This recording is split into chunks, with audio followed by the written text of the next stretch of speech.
You ask Tiger to calculate. This deals with linear inequalities with one unknown. The final result is 8 equal or greater than 6. Let's solve it step by step. Simplify the expression. Expand the parentheses.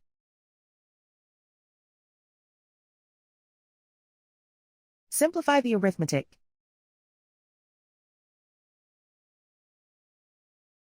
Group all x terms on the left side of the inequality. Subtract 2x from both sides.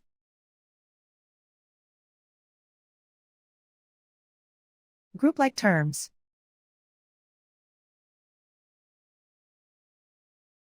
Simplify the arithmetic.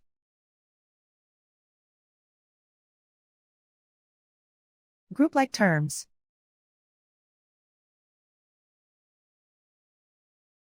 Simplify the arithmetic.